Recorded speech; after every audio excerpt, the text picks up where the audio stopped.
For decades, I have put forth a heartfelt plea to all Christians still sitting in apostate churches to obey that which is written in Revelation 18, verses 1 to 5. Sadly, most ignore what I have to share, but then that was prophesied. Today, I want to focus on the Seventh-day Adventist people by asking them one question. And any one of us can ask this question, and we will all hear the exact same answer. Ask any Seventh-day Adventist if their church is in apostasy. And all their leaders and all the people in the pews will all agree that yes, the Seventh-day Adventist church has fallen. Yet even with this knowledge, they choose to stay in the church, even though their very own prophet stated long ago that Babylon is the symbol of the apostate church. Worse yet, after realizing that apostasy is what defines the Babylonian church in Rome, and all her daughters that follow Rome in all denominations, again, they still remain in the church. This is why even though they now know their churches joined with the U.S. government in a church and state contract that students of prophecy have known all along as the long prophesied 501c3, they still see no danger to sit there. And yes, as I have shared in many videos, this is why certain statements in the spirit of prophecy have been removed and many have been added. The leaders removed them long ago, and the Seventh-day Adventist leaders of today keep that documented fact hidden to prevent the people from leaving the church. Notice this rather blunt prophetic statement made over a century ago that most Seventh-day Adventists don't know about or just plain ignore. It says that the fearful results of a union of church and state, the inroads of spiritualism, the stealthy but rapid progress of the papal power, all will be unmasked. By these solemn warnings, the people will be stirred. Thousands upon thousands have never listened to words like these. That's because the SDA leaders removed them. She goes on to say that in amazement they hear the testimony that Babylon is the church fallen because of her errors and sins, because of her rejection of the truth sent to her from heaven. The people go to their former teachers with eager inquiry. Are these things so? The ministers present fables, prophesy smooth things to soothe their fears and quiet the awakened conscience. But many refuse to be satisfied with the mere authority of men and demand a plain, "Thus saith the Lord." The popular ministry, like the Pharisees of old, are filled with anger as their authority is questioned. They denounce the message as of Satan and stir up the sin-loving multitudes to revile and persecute those who proclaim it. I have met many Seventh-day Adventist people over the last 25 years that have all said the same thing to me regarding the state of the church.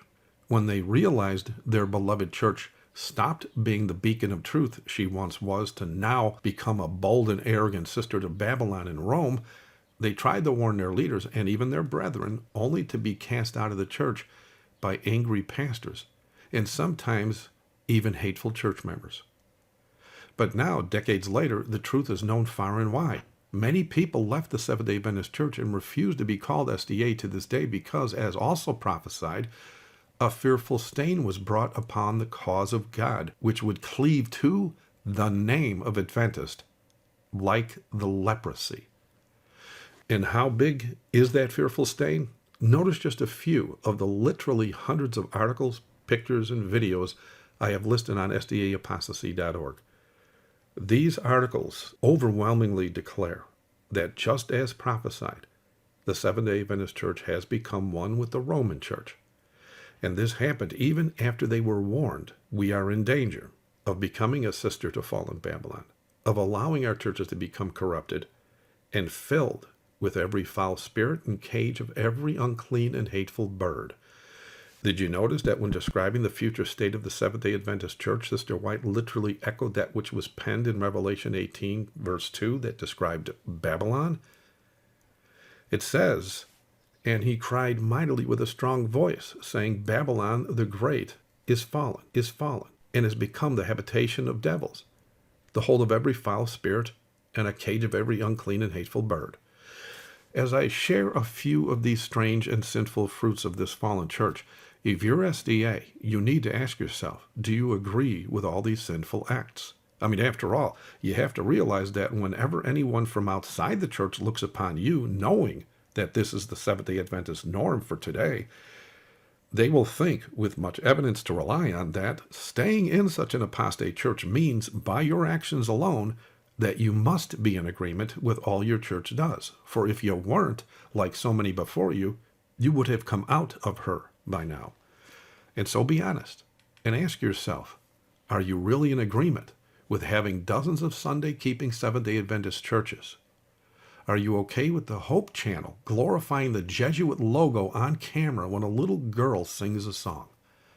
Do you also believe it's okay that the SDA Church extols the virtues of Ramadan? Do you believe it's okay to declare Allah is God twice on camera? Do you also agree that women can be ordained as pastors, or homosexual marriage is okay, or the health message is quackery? Do you believe it's okay for Seventh-day Adventist hospitals to use chemotherapy? Is it okay for Seventh-day Adventist leaders to run for political office? Or SDA leaders can study the Bible with Vatican prelates? Do you think that's okay? Is it okay that SDA leaders can wear Jesuit robes?